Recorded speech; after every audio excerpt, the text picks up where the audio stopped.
Hey there. Today we're in the Speedwell community of Claiborne County in East Tennessee. Now Speedwell is beautiful. Mountains everywhere, lakes, old historic homes, lots of history in Speedwell, guys.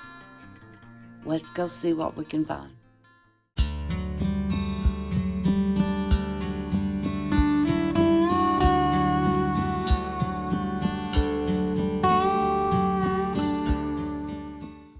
Welcome back.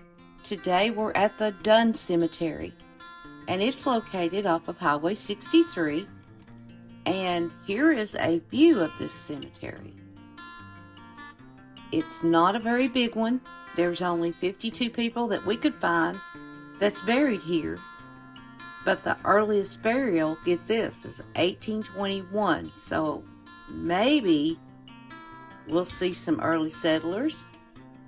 Definitely some older graves. So let's get started.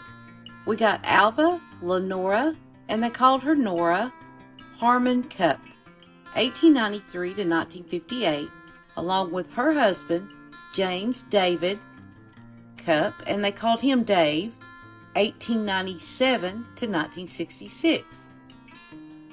And then there's Mary Love Sexton Cupp, 1857 to 1939, and she was born in Pineville, Kentucky. Now, Pineville is not very far away.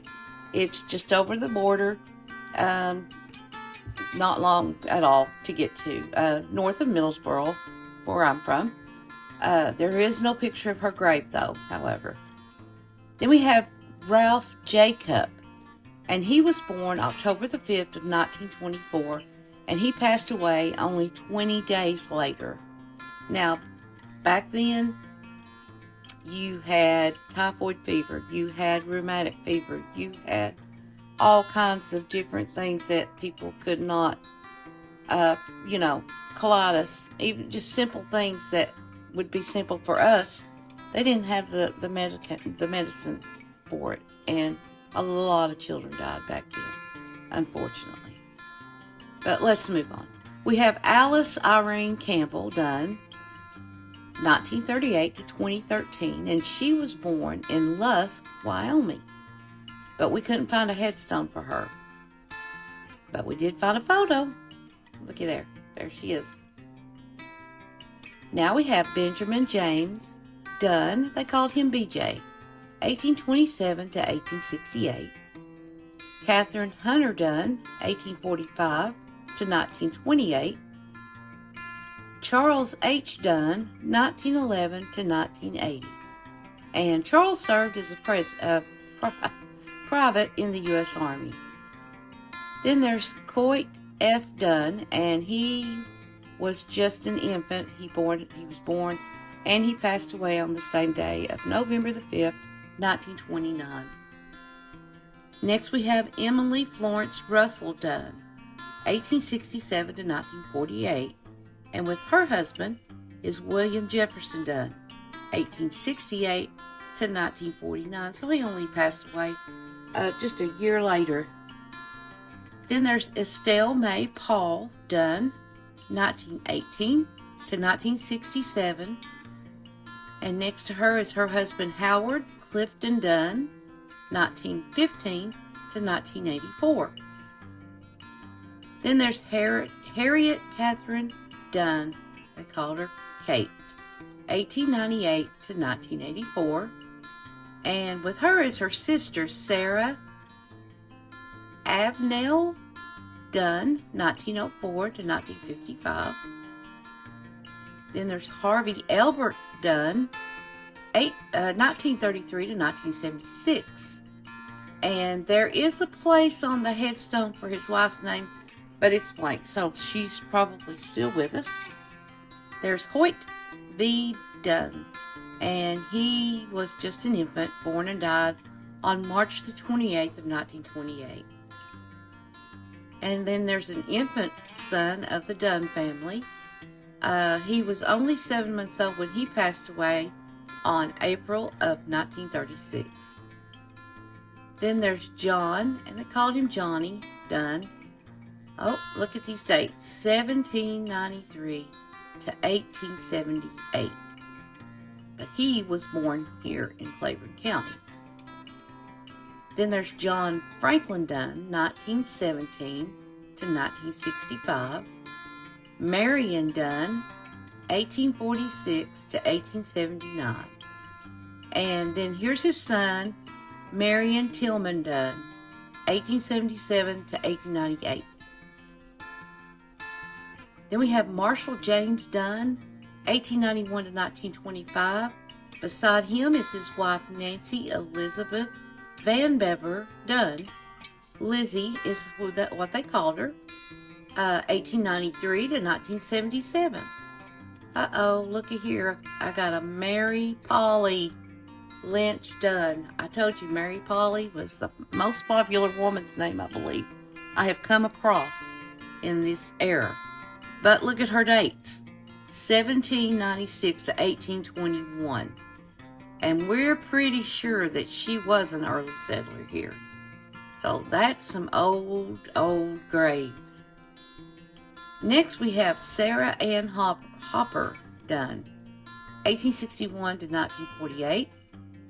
Stephen Lee Dunn, 1951 to 2012. Thomas Dunn, 1823 to 1898. And here's another oldie, Thomas J. Dunn, 1765 to 1839. And he was born in Wythe County, Virginia. Now, Thomas was also an early settler of the area. I can't imagine coming into that area. I mean, if you know where Speedwell's at and you've been there, it's desolate almost anyway. There's not a lot of stuff going on there. But what it looked like before a main road, and man, they had some wilderness. But anyway, here is Thomas's wife, Margaret Beeler Smith Dunn. They called her Peggy.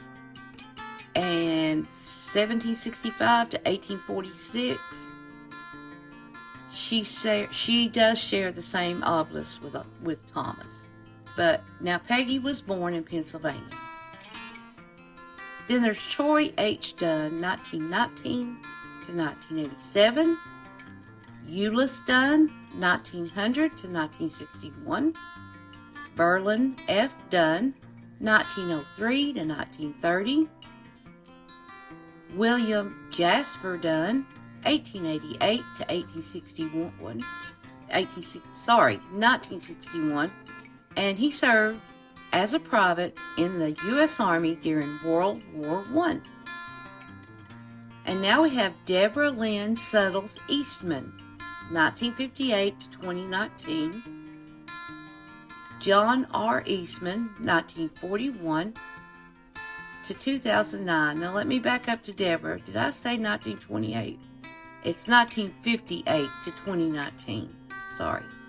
Then we have Elizabeth Ann Dunn Hopper, 1861 to 1933. Eliza M. Pierce, 1859 to 1935. And after her death, her husband remarried.